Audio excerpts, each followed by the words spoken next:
नमो हरिहन्ताणम्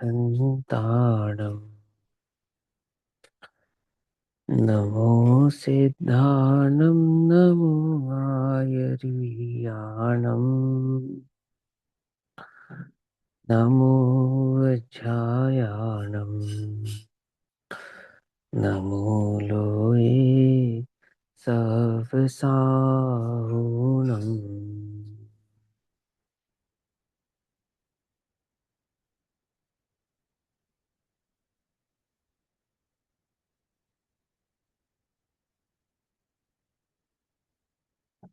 मङ्गलं भगवान् वीरो मङ्गलं गौतमोगणी मङ्गलं कुन्दकुन्दार्द्यो जैनधर्मोऽस्तु मङ्गलम् सर्वमङ्गल्यमाङ्गल्यं सर्वकल्याणिकारकम् प्रधानां सर्वधर्माणां जैनं जयतु शासनम्।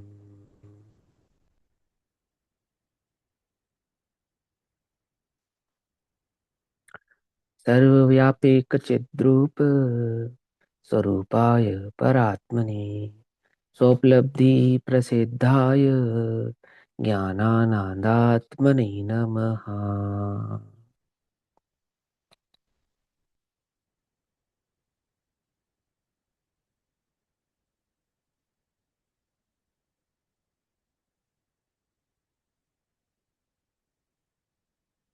हमारा दोपहर कालीन स्वाध्याय का विषय चल रहा है श्री प्रवचन सारजी प्रमागम।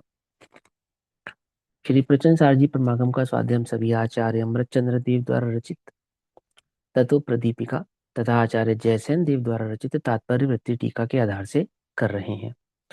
भाव चल रहा है ज्ञेय तत्व प्रज्ञापन महाअधिकार। ज्ञेय तत्व प्रज्ञापन महाअधिकार के अंतर्गत द्रव्य सामान्य प्रज्ञापन की चर्चा चल रही है और द्रव्य के सामान्य स्वरूप का वर्णन करते हुए आचार्य देव हमको बतलाते हैं कि वो वस्तु के स्वभाव में ही निहित है, क्या सत उत्पाद और असत उत्पाद। और वस्तु का ऐसा जो सत उत्पाद और असत उत्पाद स्वभाव है वो अविरोधी पने से उस वस्तु के अंदर निरंतर कायम रहता है।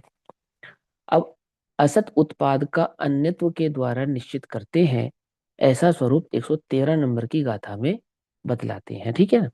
अन्यत्व यानी कि अन्यपना, वस्तु के अंदर अनन्यपना और अन्यपना। ठीक।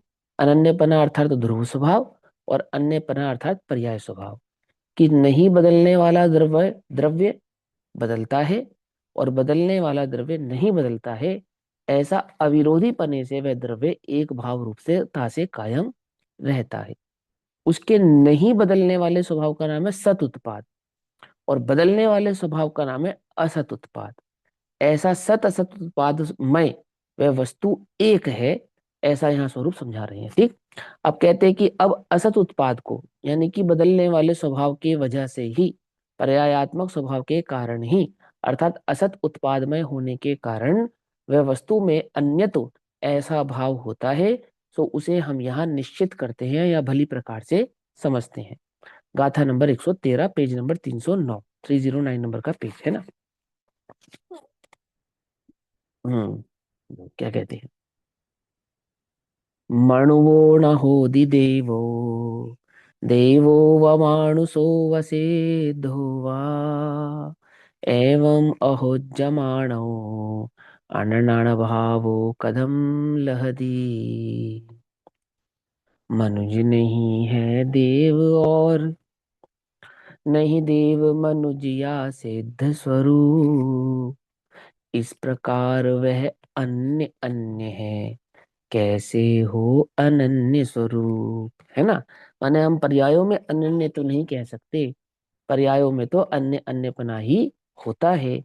देव को हम मनुष्य, मनुष्य को हम नारकी, नारकी आदि पर्यायों को त्रियंच और त्रियंच आदि संसार अवस्था को सिद्ध, ऐसा हम नहीं कह सकते। तो सिद्धपना है तो वह अन्य अवस्थाओं से भिन्न ही है, ऐसा यहाँ वस्तु का स्वरूप अपने को भली प्रकार से ज्ञात होना चाहिए। ठीक है ना। अब क्या कहते हैं कि मनुष्य देव नहीं है, इसकी हमने विस्तृत चर्चा कल समझी थी, है ना। अभी टीका के आधार से समझते हैं उसको, ओवरऑल जो उसका ओवरव्यू था वो मैंने कल आपको डिटेल में समझाया था, है ना। तो क्या कहते हैं, मनुष्य देव नहीं है, अथवा देव मनुष्य या सिद्ध नहीं है, ऐसा ना होता हुआ अनन्य भाव को कैसे प्राप्त हो सकता है ना। हम उन पर्याय स्वभाव को अनन्यपना ऐसा कैसे कह सकते हैं, अंतिम लाइन जो है ना, अनन्य भाव को कैसे प्राप्त हो सकता है, अर्थात पर्याय स्वभाव को अनन्यपना नहीं कहा जा सकता। पर्याय स्वभाव के कारण ही वस्तु में अन्य अन्यपना स्थापित होता है, अन्य अन्यपना कायम होता है, किसी एक द्रव्य में नहीं, छह द्रव्यों में ऐसा होता है। जीव और पुद्गल की मुख्यता से तो हम इसको समझते हैं, लेकिन ये जो स्वभाव है वह छह द्रव्यों का है ना। जैसे आकाश द्रव्य है, अब आकाश द्रव्य में अनन्यपना भी है और अन्यन्यपना भी है, काल द्रव्य में अनन्यपना भी है और अन्यन्यपना भी है। इसी प्रकार धर्म अधर्म आदि द्रव्यों में अन्यपना भी है और अनन्यपना भी है, ऐसा वह वस्तु का स्वभाव और स्वरूप है। ठीक, अब क्या कहते हैं, 309 नंबर का पेज है, टीका पढ़ते हैं। 113 नंबर की गाथा में आचार्य अमरचंद्र देव कहते हैं कि पर्याय, पर्याय भूत, पर्याय क्या, अपने स्वभाव वाली, पर्याय भूत यानी पर्यायमय, पर्याय स्वभाव वाली। कैसा है पर्यायों का स्वभाव, स्वव्यतिरेक व्यक्ति के काल में, अर्थात अपनी अपनी प्रकट अवस्था के काल में, ठीक है ना, जब जिस पर्याय की अवस्था है, प्रकट अवस्था है, उस काल में, है ना। पर्याय स्वभाव एक समय का, वो अर्थ पर्यायों की अपेक्षा से। स्थूल पर्यायों में थोड़ा काल लंबा भी माना जाता है, व्यंजन पर्याय आदि का होती तो वो भी एक समय की ही है, लेकिन अभिव्यक्ति की अपेक्षा से स्थूल पर्यायों को दीर्घ काल वाली ऐसा भी कहा जाता है। ठीक, तो पर्याय कोई भी हो, कोई भी स्वभाव, चाहे वो सूक्ष्म पर्याय हो चाहे वो स्थूल पर्याय हो, ठीक है ना, चाहे वो एक समय वाली पर्याय हो चाहे वो लंबे समय दीर्घकालीन पर्याय, जिनको हम व्यंजन पर्याय आदि के नाम से जानते हैं पहचानते हैं। ठीक, तो पर्याय चाहे अर्थ पर्याय हो चाहे व्यंजन पर्याय हो, स्वभाव तो उसका एक समय का ही होता है, लेकिन बात यह है कि एक समय की है या दीर्घकाल की है, परंतु वो बदलने वाली होती है, मूल बात यह है, ठीक है ना, बदलने वाला उसका स्वभाव होता है। तो कहते हैं पर्याय पर्याय भूत, अर्थात स्वव्यतिरेक व्यक्ति के काल में, अपने अपने स्व उत्पत्ति के काल में ही, सत अर्थात विद्यमान होने से, अपने अपने समय में उत्पन्न होने के काल, है ना, जो उसका काल है उसमें विद्यमान होने से, उससे अन्य कालों में असत अर्थात विद्यमान ही है, यानी वर्तमान में विद्यमान है और भूतकाल और भविष्य काल में अविद्यमान है, ऐसा उस पर्याय का स्वभाव होता है। एक बात, अब आगे और पर्यायों का द्रव्यभूत, वो पर्याय जो होती हैं, उन्हीं उन्हीं पर्यायों का जो द्रव्यभूतपना है, द्रव्यभूतमय होना है। बोले वो द्रव्यभूत कैसे हो सकती है, पर्याय, पर्याय तो पर्यायभूत होती हैं। द्रव्यभूत कैसे कहा पर्यायों को, कि वो जिसके आधार से होती हैं, जिसके आधार से होती हैं, ठीक है। देखो कहते हैं और पर्यायों का द्रव्यत्व भूत अन्वय शक्ति के साथ गुथा हुआ एकता रूप से युक्त, जो कर्मानुपाती अर्थात कर्मानुसार स्वकाल में उत्पाद होता है, उसमें पर्यायभूत स्व-व्यतिरेक व्यक्ति का पहले असत्वपना होने से पर्याय अन्य ही है। अब क्या कहते हैं कि इस लाइन के अंदर बहुत सिंपल सी बात समझा रहे हैं कि पर्याय होती हैं, यहाँ होती है, लेकिन वे पर्याय द्रव्य के कारण नहीं होती और गुण के कारण नहीं होती। तो जो पर्याय होती है वो द्रव्य, द्रव्य के बिना नहीं होती और गुण के बिना नहीं होती। तो द्रव्य और गुण के बिना नहीं होने वाली पर्याय का द्रव्य और पर्याय के साथ जो स्वभाव है वो कहते हैं गुथा हुआ। मेरी बात समझ में आई? मैंने वो उसके बिना नहीं होगी, इसके कारण तो वो होगी गुथी हुई। पकड़ में आती है बात, पकड़ में नहीं आती है। देखो एक बात समझो, ज्ञान गुण की केवल ज्ञान गुण पर्याय होगी, केवल ज्ञान में पर्याय होगी, तो ज्ञान गुण के बिना नहीं हो सकती, इसीलिए पुद्गल को केवल ज्ञान नहीं होगा, अन्य द्रव्यों को केवल ज्ञान नहीं होगा। केवल ज्ञान नाम की जो पर्याय होगी वो जीव को ही होगी। क्यों होगी? क्योंकि पर्याय अपने द्रव्यभूत भाव के साथ गुथी हुई है। पकड़ में ही नहीं बात, पकड़ में ही। लेकिन ऐसी गुथी हुई होने पर भी वो पर्याय जिस काल में होती है उस काल में तो होती है, परंतु अन्य कालों में नहीं होती। लेकिन वो जो द्रव्य है या वो गुण है वो सभी कालों में समान रूप से विद्यमान रहता है। अब जो द्रव्य या गुण जो सभी कालों में विद्यमान है, अन्वयपना जो विद्यमान है, और वो जो पर्याय जो सिर्फ अपने काल में ही होती है, अन्य काल में नहीं होती है, इस अपेक्षा से उन दोनों में अन्यपना स्थापित हो गया। अन्यपना है, कैसे अन्यपना है? कि पहले नहीं थी, अब है, और आगे नहीं होगी, ऐसा। आ गई बात समझ में? है ना? अब तुम ऐसा मत समझना वो केवल ज्ञान की पर्याय हुई तो अब है और आगे भी तो होगी, पर वही पर्याय नहीं होगी। वो व्यतिरेक स्वभाव वाली होने के कारण वर्तमान वाली पर्याय आगे नहीं होगी, आगे अन्य पर्याय होगी। वो केवल ज्ञान जैसी तो होगी, केवल ज्ञानमय तो होगी, वैसी की वैसी तो होगी, पर होगी अन्य ही, होगी अन्य ही। ये बात समझ में आनी चाहिए अपने को, है ना? तो देखो क्या कहा, बहुत सिंपल है। उन्होंने कहा पर्यायों का द्रव्यभूत अन्वय शक्ति के साथ गुथा हुआ। तो पर्यायों का क्या है गुथा हुआ? मतलब कि पर्याय अपने द्रव्य भाव के साथ गुथी हुई है, माने उसके बिना नहीं होंगी।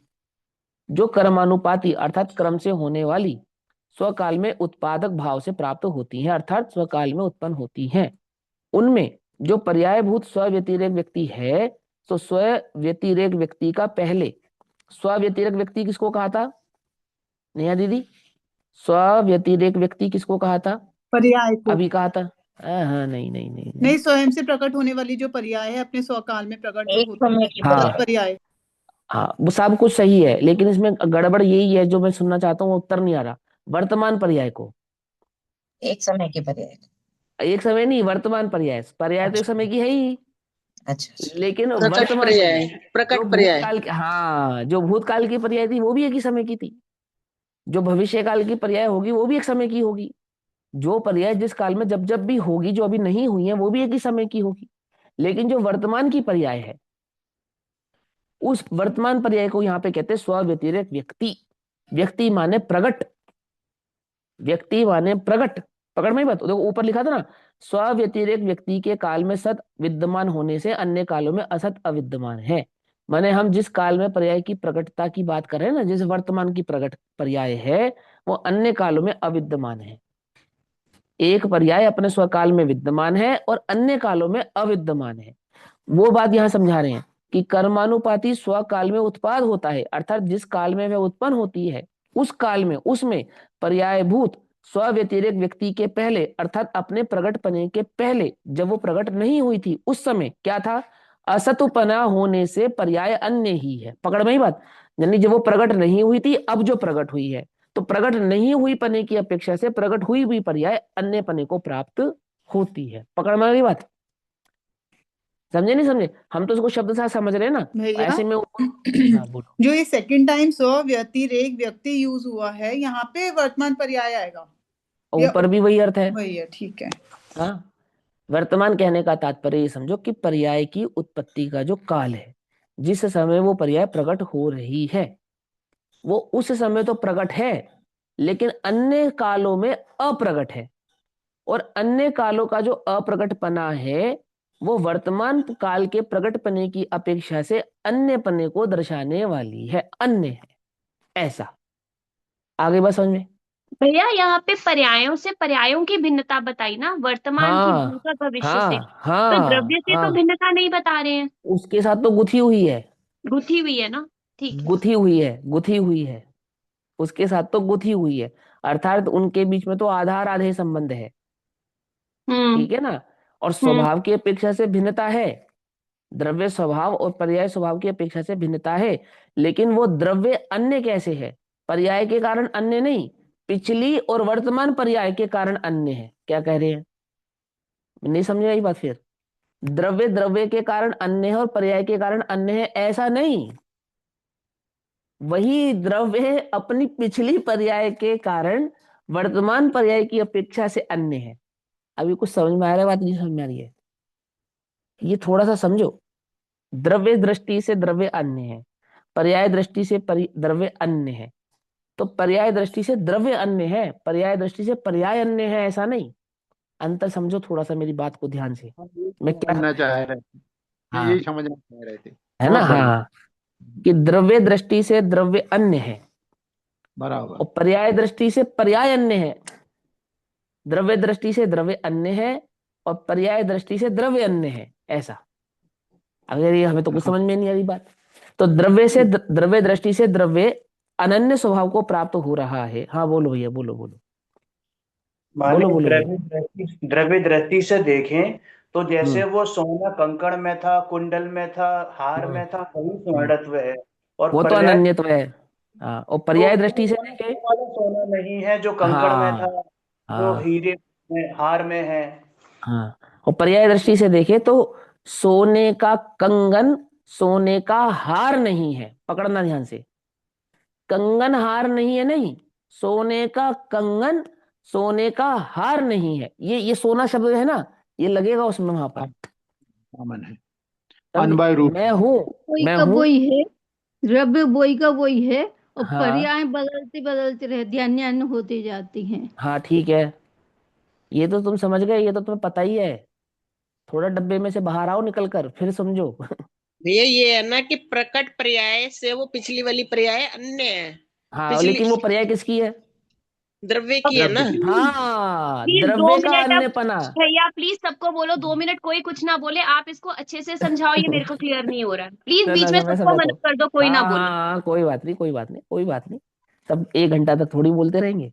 समझने बोलने दो, सबको समझने दो, है ना। हाँ, तो चिंता नहीं करेंगे, जब तक समझ में नहीं आएगा हम भी आगे नहीं बढ़ेंगे। सुनो ध्यान से, हमें अन्यपना दर्शाना है और एक अनन्यपना दर्शाना है, दो चीजें दर्शानी है। ठीक, तो हमने जो अनन्यपना दर्शाना है वो द्रव्य का दर्शाना है, ये बात तो सभी के समझ में आ गई। लेकिन हमें जो अन्यपना दर्शाना है वो भी द्रव्य का ही दर्शाना है। क्या कहा? क्या कहा? फिर बोले, देखो, द्रव्य में, वस्तु में दो स्वभाव समझाने हैं। एक तो वस्तु का वस्तु में अनन्य स्वभाव, यानी कि द्रव्य का नहीं बदलने वाला स्वभाव। लेकिन उसी द्रव्य का हमें एक ऐसा स्वभाव समझाना है जिसमें हम ये कहेंगे कि द्रव्य बदल गया, पर्याय बदल गई नहीं। क्या कहेंगे हम? द्रव्य बदल गया, ये मारीच नहीं महावीर है, ऐसा कहेंगे हम। और मारीच नहीं है महावीर है, ऐसा हम पर्याय को नहीं, उस द्रव्य को ही कह रहे हैं। क्यों? क्योंकि आज भी अगर हम अर्घ चढ़ाएंगे तो मारीच के नाम का नहीं चढ़ाएंगे, महावीर के नाम का चढ़ाएंगे। कुछ बात समझ में नहीं आ रही है? ये समझे द्रव्य ना, ध्यान बदल से गया, समझ। द्रव्य हाँ बदल गया, कठिन लग हाँ रहा है। हाँ, कठिन लग रहा है, वो मुझे मालूम है कठिन लग रहा है। भैया ठीक, ये सुनो। बताने का, आपने ये जो बताया है ना, ये बताया हाँ कि द्रव्य जो पहले था, जैसे सोने का हार था, हम्म तो द्रव्य तो सोना ही था ना। वो अब हार, हाँ हार था पहले और अब बन गया कंगन। तो फिर अब हाँ कंगन ही कहेंगे ना। वो हाँ जो हार था वो पहले चला गया, अब उसको हाँ सोने का हार कंगन कहेंगे। ये कहना हाँ समझा रहे हो ना आप? जो हाँ प्रकट हाँ है उसको बताएंगे बस अब। हाँ, अब सुनो ध्यान से। अब आप इसमें सबने कह द्रव्य लिया? की अवस्था बदल गई है क्या? हाँ, द्रव्य की अवस्था बदली है ना। सुनो, सब सुनो ध्यान से, सुनो सुनो। जो आपको ज्ञात है वो तो मुझे भी ज्ञात है, कि आपको क्या ज्ञात है। अब जहां मैं आपका ध्यान ले जाना चाहता हूं वहां आपको थोड़ा शांति से समझना पड़ेगा, है ना। 2-5 मिनट के लिए जो भी याद है उसे थोड़ा सा साइड में कर दो, और जो मैं कह रहा हूँ सिर्फ वो सुनो। उसे जोड़ना मत, किससे मत जोड़ना? जो तुम्हें ज्ञात है उससे मत जोड़ना।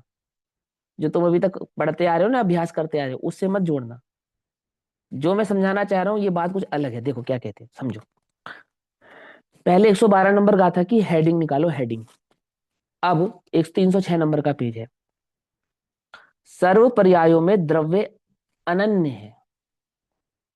सभी पर्यायों में कौन अनन्य है? द्रव्य अनन्य है, ऐसा समझाना है। ठीक, अर्थात वह का वही है। इसलिए उसके, उसके माने किसके? द्रव्य के।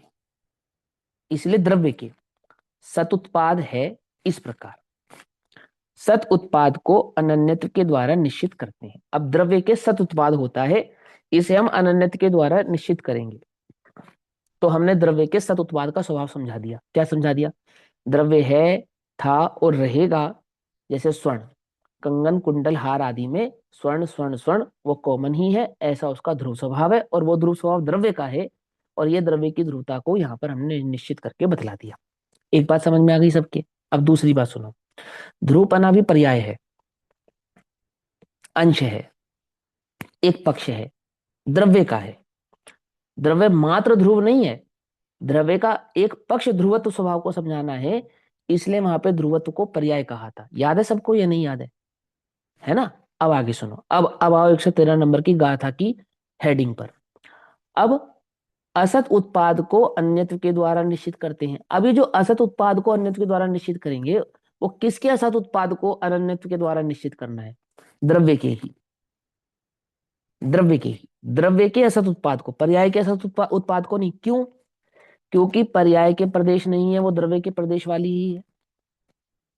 क्योंकि पर्याय द्रव्य से कुछ अलग या भिन्न वस्तु नहीं है, और वो जो सत है वो एक सत ही तीनों में विस्तृत है। किस तीनों में विस्तृत है? द्रव्य में, गुण में और पर्याय में, अर्थात उत्पाद में, व्यय में और ध्रुव्य में। वो जो उत्पाद होगा और व्यय होगा और ध्रुव्यपना होगा, वो किसका होगा? वो द्रव्य का होगा। पर्याय स्वभाव तो है, लेकिन वो द्रव्य का है। पर्याय कुछ अलग है, अपने आप ही कोई कार्य कर लेगी, अपने आधार से हो जाएगी, ऐसा नहीं है। ऐसा कैसे कह सकते हो भैया आप?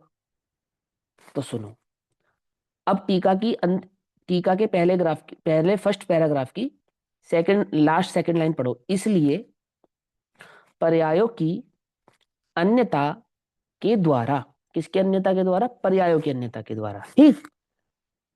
द्रव्य का जो कि पर्यायों के स्वरूप का कर्ता, द्रव्य कौन है? वो द्रव्य पर्यायों के स्वरूप का कर्ता है, ना कि सिर्फ कर्ता है, करण भी है, और ना कि सिर्फ करण है, अधिकरण भी है।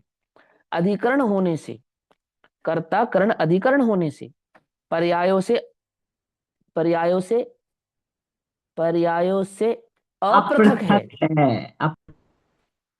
पकड़ में ही बात, पर्यायों से क्या हो गया? वो अपृथक हो गया। अब अपृथक हो गया तो हमें यह बतलाना है कि द्रव्य में पर्याय स्वभाव जो बदला है, पर्याय के कारण जो अन्यपना उत्पन्न हुआ है, वो अन्यपना हम किसका कहें? कि है तो पर्याय का, परंतु कहलाएगा द्रव्य का।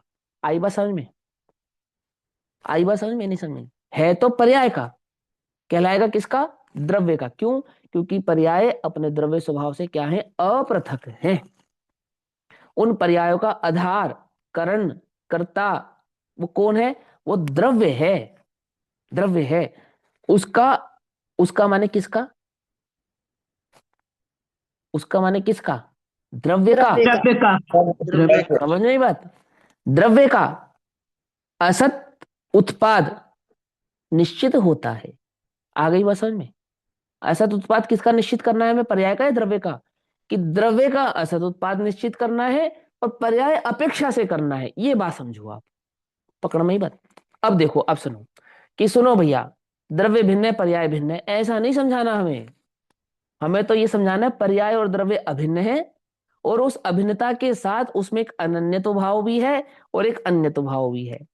जब हम द्रव्य में द्रव्य के अन्यतो भाव की सिद्धि करेंगे, फिर बोलता हूं, जब हम द्रव्य में द्रव्य के अन्यतो भाव की सिद्धि करेंगे, तब हम द्रव्य की पर्यायों की मुख्यता से करेंगे।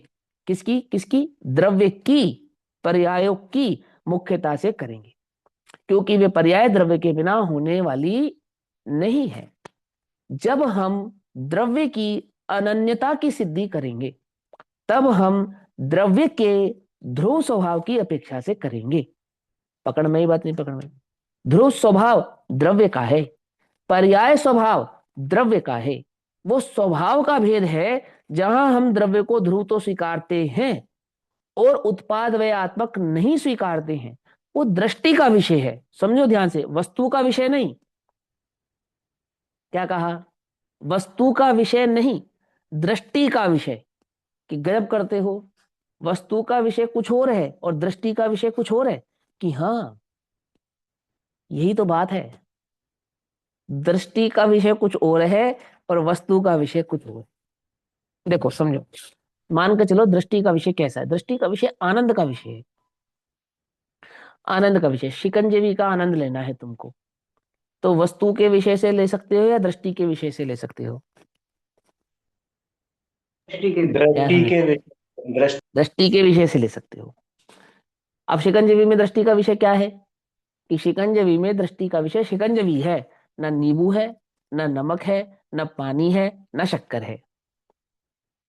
पकड़ में बात। और उस शिकंजीवी की उत्पत्ति, उसका स्वरूप जो प्रकट करना है, जिसका आनंद लेना है ना, उसको बनाना है, तो कैसे बना सकते हो? वो वस्तु के विषय से बनेगा। कैसे?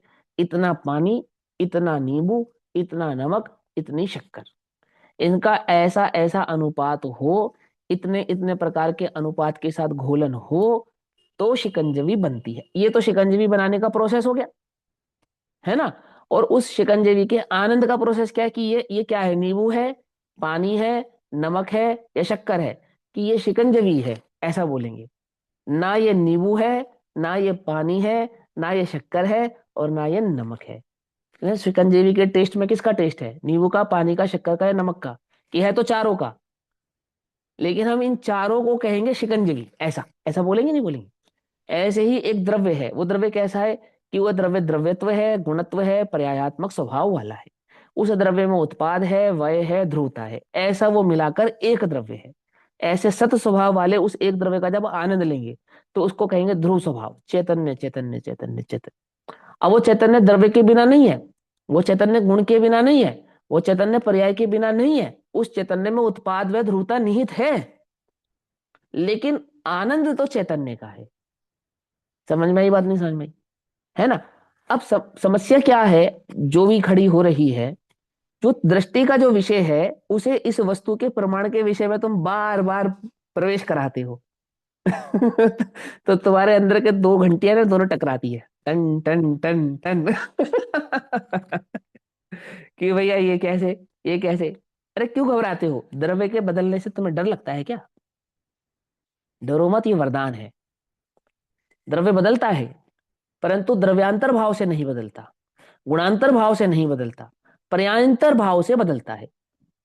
क्योंकि द्रव्य का द्रव्यांतर स्वभाव भी द्रव्य का है, द्रव्य में गुणत्व स्वभाव भी द्रव्य का है, द्रव्य का पर्याय स्वभाव भी द्रव्य का ही है। घबराओ मत। और द्रव्य में बदलनापना कैसा नहीं है? द्रव्यांतर भाव वाला नहीं है, गुणांतर भाव वाला नहीं है, परंतु पर्यायांतर भाव वाला द्रव्य का बदलना ही है। क्या समझे? ये आत्मा ही है जो निगोद में था, ये आत्मा ही है जो सर्वज्ञ होगा। समझे नहीं समझे? वो पर्याय नहीं थी जो निगोद में थी, और वो पर्याय नहीं है जो सर्वज्ञ होगी। हाँ, वो द्रव्य का पर्याय स्वभाव है ना, इसलिए हम सर्वज्ञता को पर्याय कहते हैं, इसलिए हम निगोद अवस्था उसको पर्याय कहते हैं, पर वो द्रव्य ही है। आ रही है बात समझ में? नहीं आ रही है? तो भाई पूरा पचाना पड़ेगा चबा चबा के।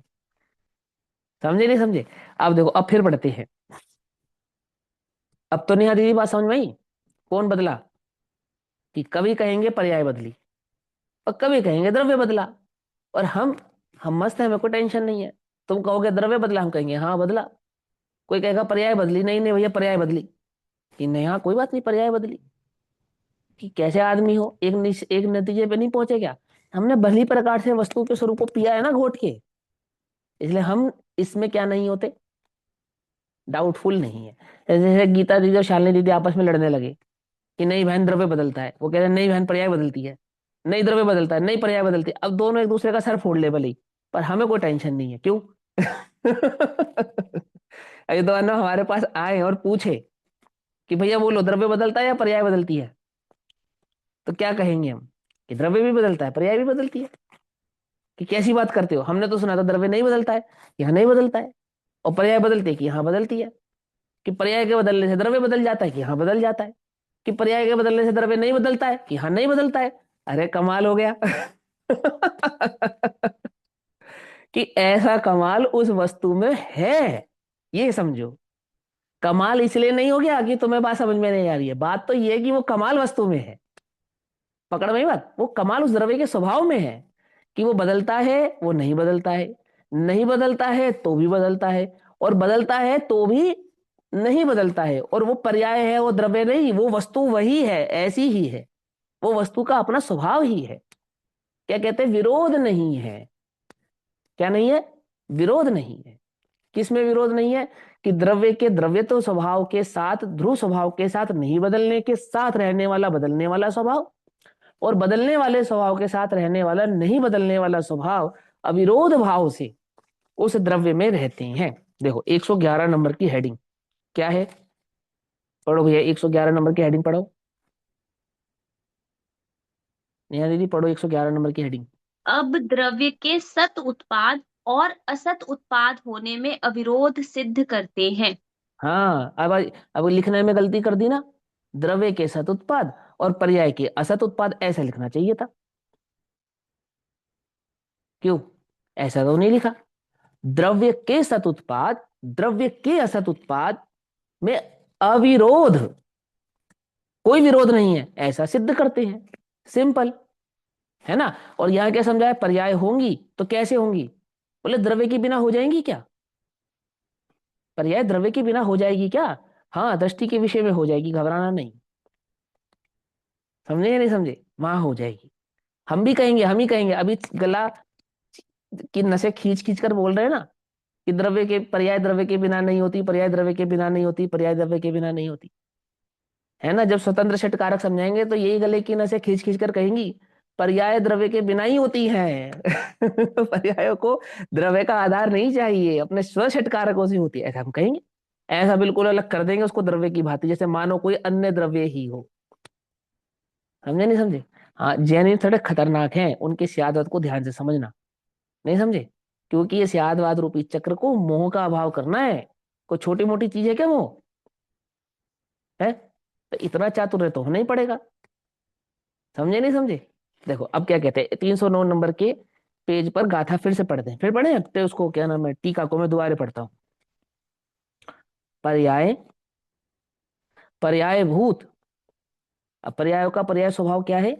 स्व्यतिरेक व्यक्ति के काल में ही सत, अर्थात जो उनका उत्पत्ति का काल है, उस उत्पत्ति के काल में वो सत हैं, और आगे पीछे के काल में, यानी कि उत्पत्ति के काल में ही सत होने से उससे जो अन्य काल है, आगे पीछे का काल है, उन कालों में असत अविद्यमान ही है।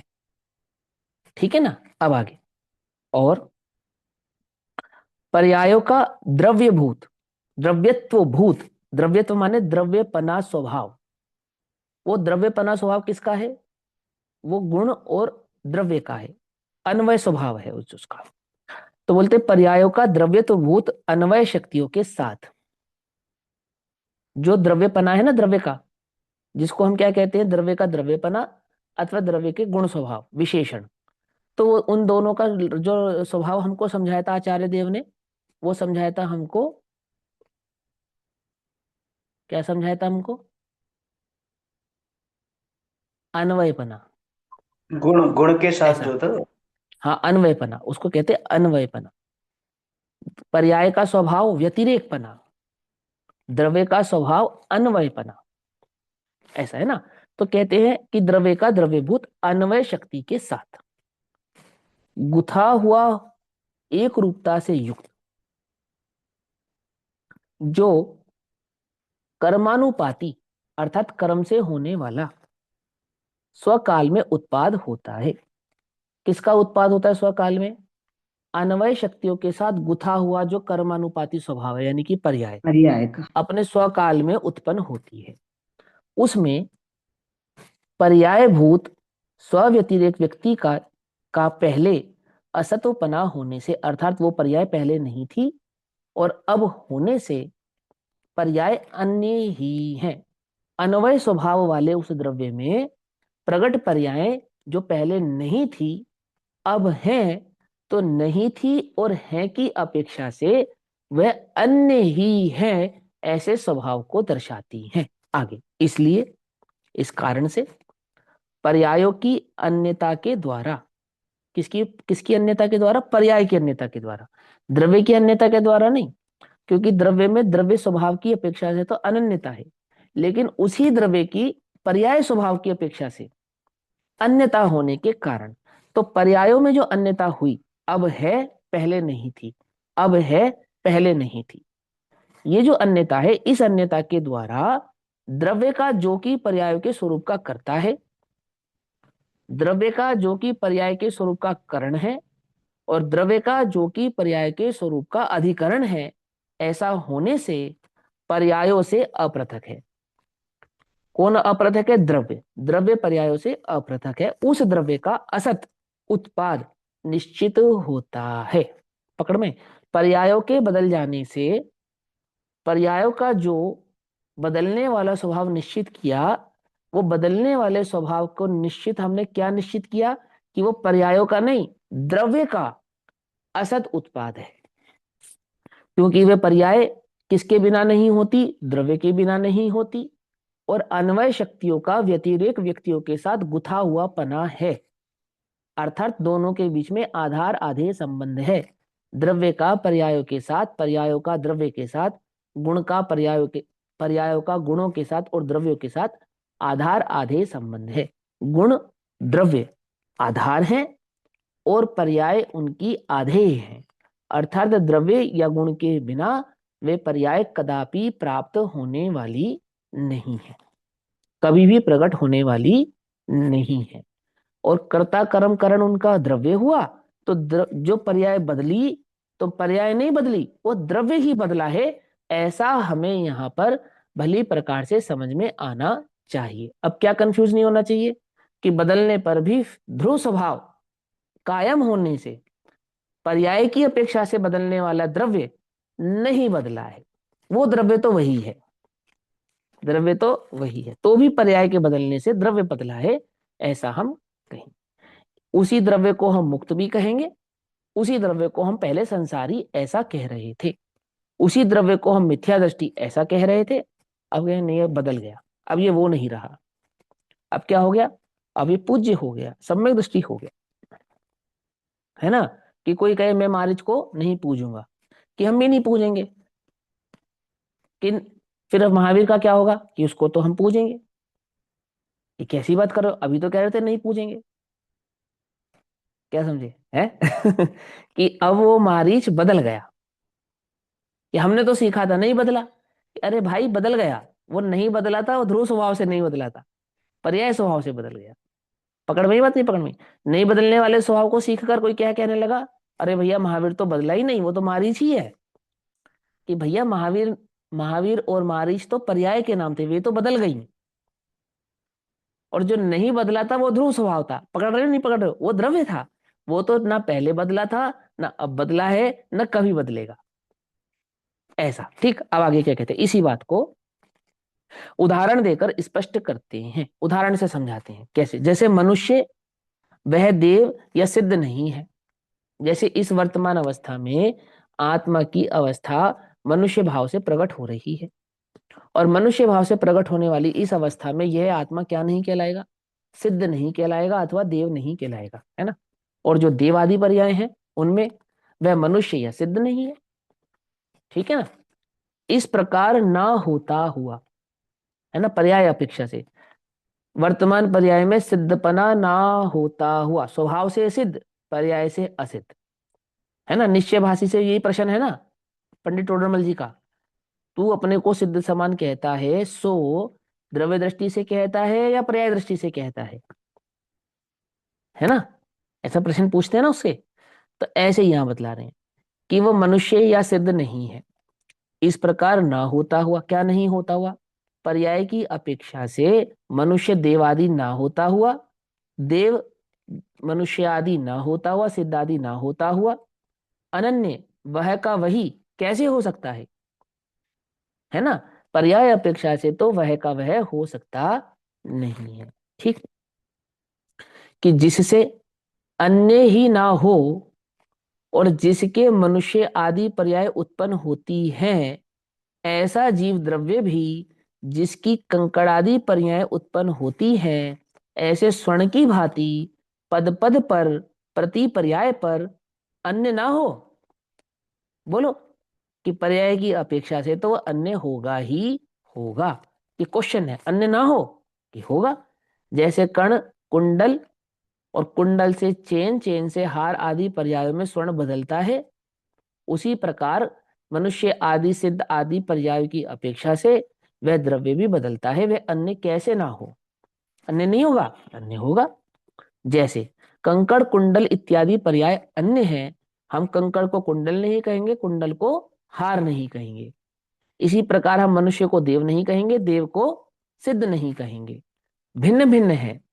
वे की वे ही नहीं है ना। यदि वे की वे ही होती तो क्या समस्या आती। अब देखो ये द्रव्य का पर्याय स्वभाव और ध्रुव स्वभाव समझा रहे हैं ना, इसके पीछे बस इतनी सी बात नहीं कि जो द्रव्य है वो देव नहीं है और जो देव है वो मनुष्य नहीं है, साथ के साथ उसकी योग्यताएं भी हैं वहां पर।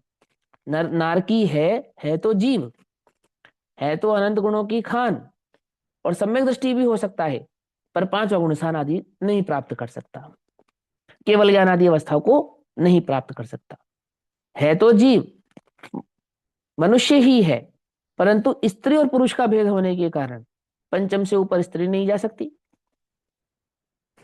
समझ में नहीं बसने? दिगंबरत्व आदि को मनुष्य ही धारण कर सकता है, आदि आदि। ये जितने भी हो सकता है और नहीं हो सकता, हो सकता है और नहीं हो सकता, ये समस्त पूरे जिनागम में लगता चला जाएगा। कब? ये बात समझाने के बाद कि सभी जीव एक समान है, अवान्तर सत्ता में महासत्ता की अपेक्षा से समस्त जीव एक सिद्ध स्वरूप ही है। पहले महासत्ता जीवों की क्या कह दी? सब सिद्ध समान है। फिर उसमें अवान्तर सत्ता डाली, कौन सी? भव्य भव्यों की। फिर भव्य जीवों की महासत्ता में अवान्तर सत्ता डाली, 4 गतियों की। फिर मनुष्य गति में केवल ज्ञान प्रकट हो सकता है कि सिद्धि करने के बाद फिर मनुष्य गति की महासत्ता में अवान्तर सत्ता डाली कि कर्मज भूमि के जीव को ही होगा, भोगज भूमि के जीव को नहीं होगा। फिर वो कर्म भूमि के मनुष्य में फिर अवान्तर सत्ता डाली, क्या? कि पुरुषों को होगा, स्त्रियों को नहीं होगा। समझ में बात? फिर उस पुरुषों में भी महासत्ता में अवान्तर सत्ता डाली, क्या? कि वस्त्रधारियों को नहीं होगा, दिगंबरत्व को धारण करने वालों को ही होगा। लेकिन होगा सबको आत्मा के आश्रय से, है सभी आत्मा समान। पकड़ में आ रही बात? नहीं पकड़ में आ रही है? होगा नहीं होगा, होगा नहीं होगा, होगा नहीं होगा, ये हो रहा है नहीं हो रहा है? ये किस अपेक्षा से हो रहा है? ये द्रव्य की प्रकट पर्याय की अपेक्षा से हो रहा है। आ रही है समझ में? अब एक को कहेंगे ये पूज्य है और इसको कहेंगे पूज्य नहीं है। ये व्यवहार कहां से आया? ये व्यवहार, ये पर्याय के असत स्वभाव से आया, इस द्रव्य के असत स्वभाव से आया, जिसको हम चरणानुयोग कर्णानुयोग आदि के माध्यम से जानते हैं, पहचानते हैं और समझते हैं। ये जो भेद करते हैं ना, ये मिथ्या दृष्टि है और ये सम्यक दृष्टि है। तो कैसे बतलाया आपने? ये मिथ्या दृष्टि और सम्यक दृष्टि है।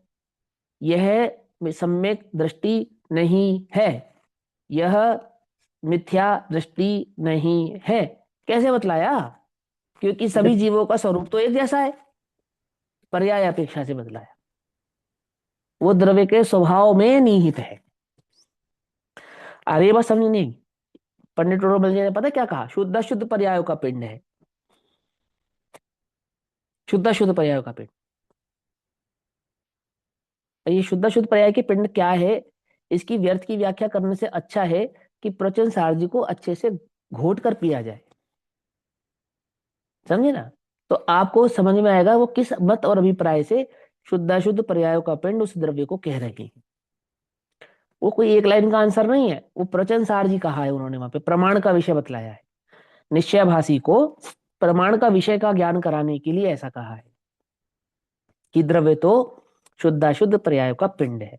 ये जो लाइन है ना, अर्थात द्रव्य प्रमाण के विषय के बिना अधूरा है। तेरा ये जो अध्यात्म का ज्ञान है, तेरा ये जो निश्चयभासपना है, या जिसको तू द्रव्य दृष्टि कह रहा है, या जिसको तू सम्यक एकांत कह रहा है, या जिसे तू दृष्टि का विषय कह रहा है, वास्तव में वो इस अनेकांत स्वभाव यानी प्रमाण के विषय के बिना अधूरा है। तेरी बात में कोई दम नहीं है। आती है समझ में? नहीं आती है? आती है? हाँ, समझा ध्यान से। तो क्या कहते हैं, है ना, ये जितना भी हम आदर सत्कार बनता है, पूजा पाठ आदि की पद्धतियां बनती है, लोक में लोकाचार आदि प्रकट होता है, ये पर्याय का विवेक कहलाता है।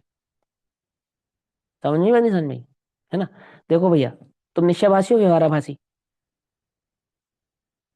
है कि भैया हमारा सबके साथ व्यवहार बहुत अच्छा है, इसलिए हम तो हो गए व्यवहाराभाषी। क्यों? क्योंकि निश्चयभाषियों का सबके साथ व्यवहार अच्छा नहीं होता ना। क्यों?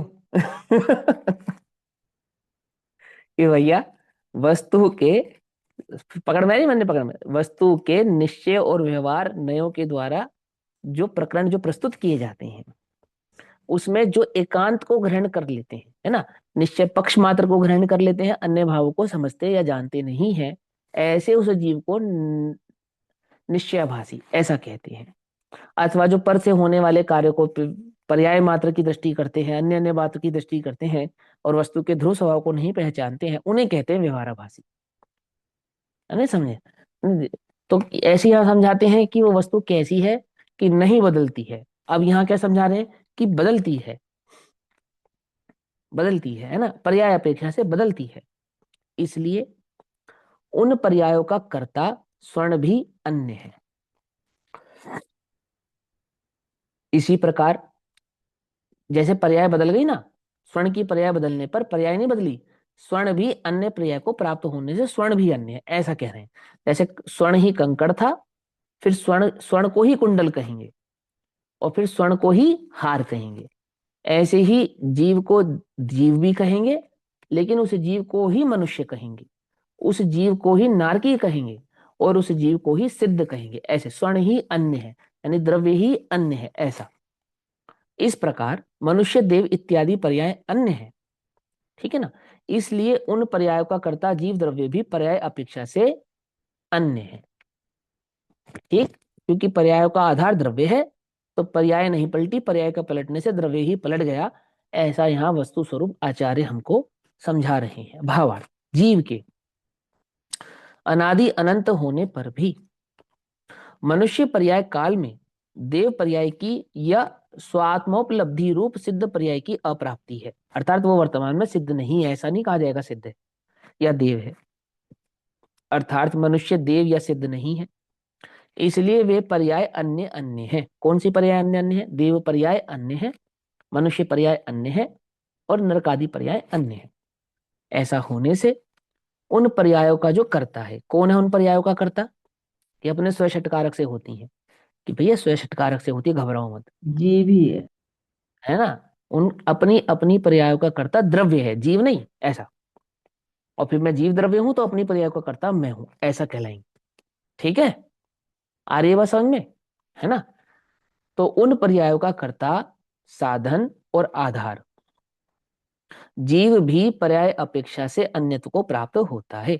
अर्थात द्रव्य अपनी पर्यायों का कर्ता होने के कारण पर्यायों के बदल जाने पर द्रव्य ही बदल गया है, ऐसी अवस्था को वह द्रव्य प्राप्त होता है, अन्यत्व अवस्था को द्रव्य प्राप्त होता है। जीव की अपेक्षा से जीव प्राप्त होता है और पुद्गल आदि की अपेक्षा से पुद्गल आदि प्राप्त होते हैं। इस प्रकार जीव की भांति प्रत्येक द्रव्य के पर्याय अपेक्षा से अन्यत्व है, ठीक। ऐसा होने से द्रव्य के, फिर बोलता हूं, ऐसा होने से द्रव्य के, अब अभी बात समझ नहीं आ रही थी, अभी जो यहाँ पे खिचड़ी पक गई थी एक सेकंड के लिए, कि पर्याय से द्रव्य बदला है, नहीं, पर्याय बदली है द्रव्य बदला है, ऐसा नहीं। द्रव्य के असत उत्पाद हुआ है, असत उत्पाद पर्याय के हुआ है, ऐसा नहीं कह रहे हैं।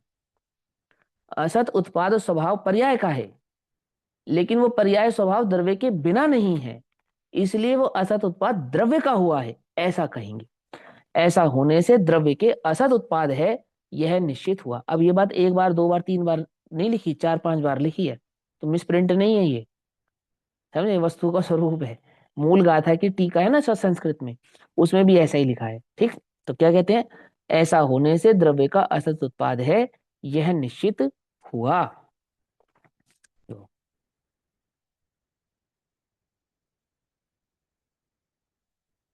देखो ये लिखा ना, संस्कृत के लिखा, अंतिम लाइन पढ़ो। जीव द्रव्यमपि प्रतिपद मन्यत, प्रतिपद मन्यत्र स्यात्, स्यात् माने अपेक्षा से, किस अपेक्षा से? वो पर्याय अपेक्षा से। येन च निष्पाद मान मनुज आदि पर्यायम जय मानवलाय दिवकरम कंचनामिव जीव द्रव्यमपि प्रतिदमन्यत्र स्यात्। अर्थात वो जो 4 गति की पर्याय है ना, निष्पाद मनुष्य आदि देवादि जो पर्याय उत्पन्न हुई उन पर्यायों की अपेक्षा से, है ना। वो बदलने वाला स्वभाव किसका है? देव आदि अन्य पर्याय अन्य है, इसलिए पर्यायों का कर्ता भी जीव द्रव्य होने से पर्याय अपेक्षा से वो जीव ही अन्य है, ऐसे भाव को प्राप्त वह जीव होता है, ऐसा। अब तात्पर्यवृत्ति टीका 310 नंबर का पेज, तात्पर्यवृत्ति गाथा 113 नंबर की जो ये गाथा है आचार्य कुंद देव की, इस पर जब आचार्य जयसेन देव टीका करते हैं तो 123 नंबर की ये गाथा हो जाती है। ठीक, तात्पर्यवर्ती टीका में 123 नंबर की गाथा के आधार से आचार्य जयसेन देव समझाते हैं असत उत्पाद का स्वरूप क्या है। असत उत्पाद, क्या तात्पर्य असत उत्पाद कहने का, और वो असत उत्पाद किसका है, पर्याय का है या द्रव्य का है, कि पर्याय स्वभाव द्रव्य का है। ठीक, ऐसा। अब द्रव्य का, किसका, द्रव्य का। असत उत्पाद पूर्व पर्याय से अन्य पने द्वारा निश्चित करते हैं। पर्याय के अन्य पने से हम क्या स्वभाव समझाएंगे, द्रव्य का असत उत्पाद समझाएंगे, द्रव्य में असत उत्पाद हुआ ऐसा समझाएंगे। ठीक, चलो। आकुलता को उत्पन्न करने वाली कौन है, आकुलता को उत्पन्न करने वाली, संसार की समस्त पर्याय, चार गति रूप जो पर्याय हैं, चार गति 84 लाख योनियों की जो पर्याय हैं, ये आकुलता को उत्पन्न कराने वाली है। तो निराकुलता को उत्पन्न कराने वाली कौन सी पर्याय है, कि वो सिद्ध पर्याय है, वही एकमात्र निराकुल पर्याय है, वही एकमात्र निराकुल अवस्था है। अर्यंत अवस्था भी कह सकते हैं, ठीक है ना, वो भी निराकुल अवस्था है। तो देखो क्या कहते हैं, आकुलता को उत्पन्न करने वाली जो मनुष्य देवादि विभाव पर्यायों से विलक्षण, विलक्षण यानी कि अलग लक्षण वाली, विशेष लक्षण वाली अनाकुलता रूप, जो अनाकुलता स्वभाव वाली है, अर्थात जिसमें आकुलता स्वभाव नहीं है, ऐसी स्वभाव परिणमित लक्षण, जो स्वभाव के आश्रय से परिणमित होती हो, ऐसा जिसका लक्षण है, स्वस्वभाव लक्षण वाली परमात्म द्रव्य, यद्यपि निश्चय से मनुष्य पर्याय में और देव पर्याय में समान है। पकड़ में बात, क्या कहा, जो निगोद में सो ही मुझ में, सो ही मोक्ष मझार, यद्यपि निश्चय से समान है, तथापि मनुष्य देव नहीं है। अर्थात जो निगोद में है वो मैं नहीं हूं, जो मैं हूं वो सिद्ध नहीं है, जो सिद्ध है वो मैं और निगोदिया नहीं है। ऐसे समझ में नहीं, बात नहीं समझ में, कैसे समझा रहे, द्रव्य की अपेक्षा से समान होने पर भी, परंतु यद्यपि मनुष्य आदि देव नहीं है। प्रश्न, किस कारण से मनुष्य वो देव नहीं है, कि देव पर्याय के काल में मनुष्य पर्याय की अनुपलब्धि होने के कारण मनुष्य देव नहीं है, ठीक है ना, अथवा देव मनुष्य नहीं होता है, अथवा निजात्मा की उपलब्धि रूप सिद्ध पर्याय नहीं होती है। कौन सी पर्याय, हम देव पर्याय को सिद्ध पर्याय नहीं कहेंगे, हम मनुष्य पर्याय को सिद्ध पर्याय नहीं कहेंगे। पकड़ में आ रही बात, नहीं पकड़, है ना, समझ रहे हो, चरणानुयोग का जन्म होता है यहाँ से, पूरे पूरे जिनागम का चरणानुयोग और कर्णानुयोग जन्मता है इस बात से। अर्घ किसको चढ़ाएंगे बोलो, द्रव्य को चढ़ाएंगे, पर्याय को चढ़ाएंगे, पर्याय को चढ़ाएंगे, सर पर्याय को झुकाएंगे, आदर पर्याय का करेंगे, है सिद्ध द्रव्य समान। एक बार का किस्सा बता रहा हूँ तुमको, सच्ची घटना एकदम। हमारा एक ग्रुप था, हम सब स्वाध्याय करते थे, ग्रुप में 4-5 लोग थे और हम सब स्वाध्याय करते थे। और मेरी ज्यादा उम्र नहीं थी, 17-18 वर्ष ऐसे उम्र रही होगी, और मेरे ग्रुप में सब बड़े बड़े लोग थे, ऐसे मैं बड़े बड़े लोगों के ग्रुप में था। ऐसा फिर ज्यादा तो थे ही नहीं, हम 4-5 ही लोग थे और सब मिलके स्वाध्याय करते थे, और किसी को डिस्टर्ब करते ऐसा नहीं करते थे, सब अपना शांति से अपना स्वाध्याय करते थे। एक निश्चित समय हम सबने बांधा हुआ था। तो एक बार क्या हुआ कि मुझे सोनागिरी की दर्शन यात्रा करने के लिए मैं चला गया, और पीछे से एक मित्र पक्ष के कोई आ गए, है ना, और वो अपने यहाँ ऐसा होता है ना, एक दूसरे के कान में ऐसा फूंक देते हैं, सोनगढ़ियां हैं, ऐसा ऐसा कह देते हैं। तो उनको, उन पूज्य जी को किसी ने कहा कि जो आपकी सभा में 4-5 लोग पीछे बैठे ना, तो ये सब ये सोनगढ़ियां हैं, ऐसा उन्होंने कह दिया उनको। और मैं था नहीं, मैं अपना सोनागिरी जी गया हुआ था 2 दिन के लिए। तो हुआ क्या कि उन्होंने सभा में उनको खड़ा करा, खड़े हो जाओ, तो खड़े हो गए भैया। तो वो उसको उनको कुछ कुछ कहा उन्होंने कि तुम कैसे हो, और क्या नाम है, तुम्हें ये नगनता में सिद्धत्व नहीं दिखाई देता, ऐसा ऐसा ऐसा तुमको नहीं दिखाई देता, ऐसा ऐसा करके उनको 2-3 दिन तक उनको खूब उन्होंने समझाया। ठीक है भाई, बात भी सही है, गलत भी नहीं है। तो अब मुझे नहीं मालूम था, तीसरे दिन मैं भी मंदिर पहुंच गया जब सोनागिर से आया, तो उस दिन मुझे भी खड़ा कर दिया कि खड़े हो जाओ, तो मैं भी खड़ा हो गया। तो कहने लगे कि आज मैं आहार के लिए जा रहा था, तो मुझे रास्ते में सुअर दिखा, सुअर। क्या दिखा? सुअर। और उस सुअर को देखकर मुझे ऐसा ज्ञात हुआ, ओह भगवान आत्मा। क्या देखा मैंने? सुअर को देख के मैंने कहा, ओह भगवान आत्मा। और तुम कैसे स्वाध्यायी हो? और जबकि हम उनका विरोध नहीं कर रहे हैं, हम शांति से उनका प्रवचन सुन रहे हैं, आदर से बैठे हैं, हमने कोई उनका विरोध नहीं किया, लेकिन बस कि तुम कैसे कैसे स्वाध्यायी हो, तुम्हें ये पीसी कमंडल और नगना, तुम्हें इसमें तुम्हें भगवान नहीं दिखाई देता? सभी जीवों में, हमें तो सब में जीवों में भगवान दिखाई देता है, हमें तो सुअर में भी भगवान दिखाई देता है। तो मैंने उनसे कहा कि आपने मेरी आंखें खोल दी। क्या कहा मैंने उनसे? आपने मेरी आंखें खोल दी। अब वो इतने प्रसन्न हुए, उन्होंने कहा इसको आगे बुलाओ आगे, और मेरे हाथ में माइक दिया, उन्होंने कहा कि माइक में बोलो तुम क्या कह रहे हो। तो मैंने उनको कहा कि आपने मेरी आंखें खोल दी, और मुझे तो पता ही नहीं था कि सही में स्वर में भी भगवान देखा जाता है। पढ़ते तो थे कि प्रत्येक जीव भगवान है, और अब आपने समझाया तो आपकी इस इशारे से तो और अच्छे से समझ में आया कि सूअर भगवान है। लेकिन मेरा एक प्रश्न है। बोले क्या प्रश्न है? तो मैंने उनको पूछा कि वही सूअर यदि आपके चौके में आ जावे तो आप अंतराय मान लेते हैं। तो मैंने कहा आप कैसे भगवान आत्मा है कि दूसरी भगवान आत्मा को देखकर अंतराय मान लेते हैं? एक भगवान आत्मा दूसरी भगवान आत्मा को देख करके अंतराय मान लेता है? मैंने समझ में ही बात नहीं समझी है। अब वो तो जो भी धूमधाम वहां पे हुई उसको छोड़ो, अब यहां समझो कि भगवान आत्मा है तो फिर अंतराय किस चीज का हुआ? एक भगवान आत्मा दूसरे भगवान आत्मा को देख के अंतराय मान लेता है, ये तो द्वेष बुद्धि हुई। वो पर्याय का विवेक है। पर्याय के दोष को जीव का दोष कहा जाएगा, अवस्था के दोष को जीव का ही दोष है ऐसा कहा जाए, और उस दोष भाव से ही वो जीव पूज्य और अपूज्य ऐसे भाव को प्राप्त होता है। आचार्य अमृतचंद्र देव यहाँ क्या समझा रहे हैं, जयसेन देव क्या समझा रहे हैं कि वो जो पर्याय बदली है, वो जो मनुष्यपना है, हम उसे सिद्धपना नहीं कहेंगे। जैसे हम मनुष्य को देव नहीं कहेंगे, जैसे हम उस मनुष्य को नारकी नहीं कहेंगे, उस देव को मनुष्य नहीं कहेंगे, तो सबको सिद्ध तो कह सकते हैं ना कि नहीं? द्रव्य से सिद्ध होने पर भी पर्याय से हम उसे सिद्ध है ऐसा नहीं कहेंगे।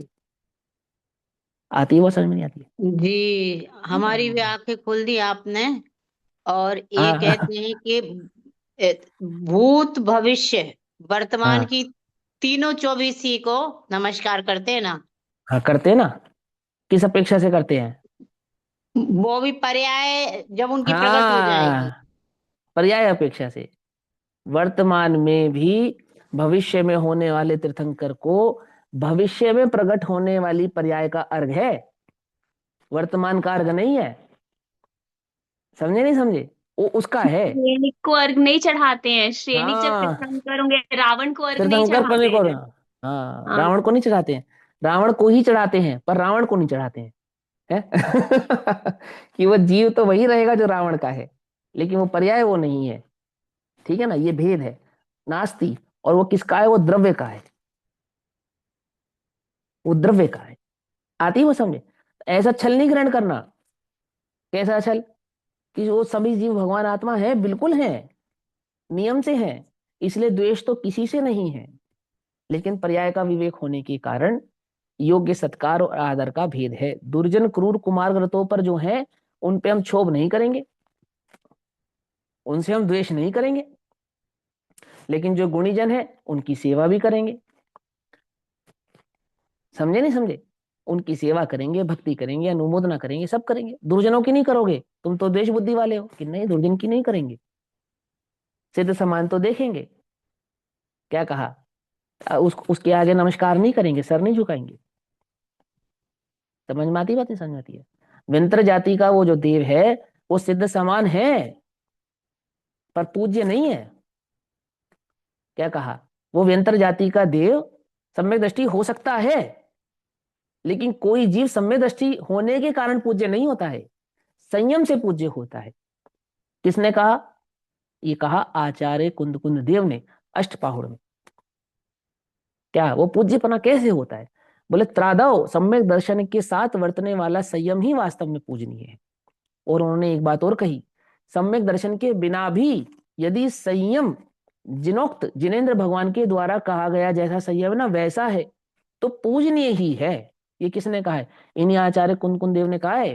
लिंग पाहुड़ में आई है ये बात, तो लिंग पाहुड़। लिंग पाहुड़ में ये कहा है उन्होंने, बिना सम्यक दर्शन के भी पूजने की। हाँ, यदि चारित्र निर्दोष है, निर्दोष का मतलब समझते हो ना, जैसा जिनेन्द्र ने कहा है ऐसा है, व्यवहार वाला चारित्र भी उत्तम है, पूजनीय है। द्रव्यलिंगी को पूजनीय कहा है वहां पर, अपूज्य नहीं कहा। शीतलाचारी को अपूज्य कहा है। ये बात समझ में आनी चाहिए अच्छे से, है ना। तो देखो क्या कहते हैं, अथवा देव मनुष्य नहीं होता है, अथवा निजात्मा की उपलब्धि रूप सिद्ध पर्याय नहीं होता है। किस कारण से सिद्ध पर्याय रूप नहीं होता है? कि पर्यायों के परस्पर में भिन्न काल्पना होने के कारण सिद्ध पर्याय रूप नहीं होता है। वो पर्यायों का भिन्नता है ना, उस भिन्नता के कारण, उस भिन्नता के कारण वो द्रव्य उस रूप नहीं है, ऐसा ही कहा जाएगा। कि हम तो भैया द्रव्य दृष्टि से सबको समान मानते हैं, क्या देव क्या कुदेव, हमारे लिए तो सब पूजनीय है। तो भगवान ना वो भी, ऐसा लोग तर्क देते हैं कि पद्मावती और क्षेत्रपाल सम्यक दृष्टि हैं इसलिए हम उनकी पूजा करते हैं। कि ऐसे नहीं होती है, ऐसे नहीं होती है। पूज्यपना किसको कहा? उत्तम लोक में चार उत्तम लोग उत्तमा। कौन लोग उत्तमा? अरिहंत लोग उत्तमा, सिद्ध लोग उत्तमा, साहू लोग उत्तमा, केवली पड़त्तम धम्मम लोग उत्तमो। चार लोग उत्तम लोक में उत्तम है, चार ही शरण है।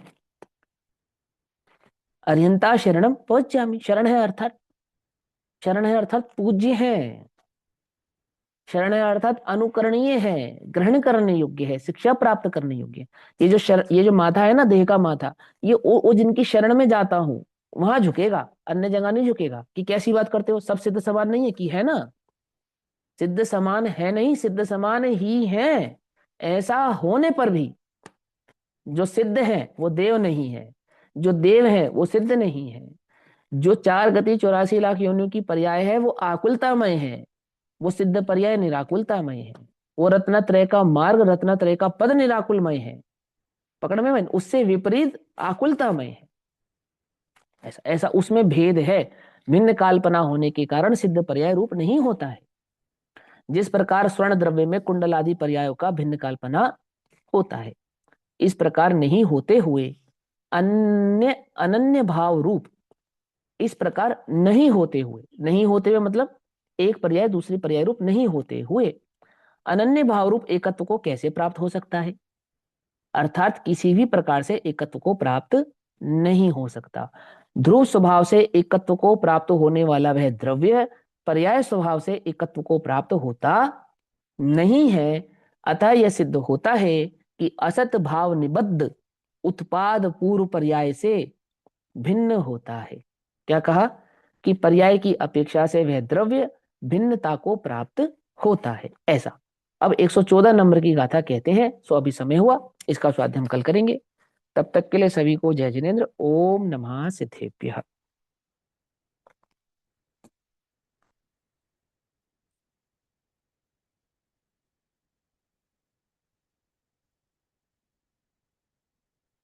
निज निधि निज में बताई यह अनंत उपकार, उसके लिए जिन वाणी माँ को वंदना शत बार।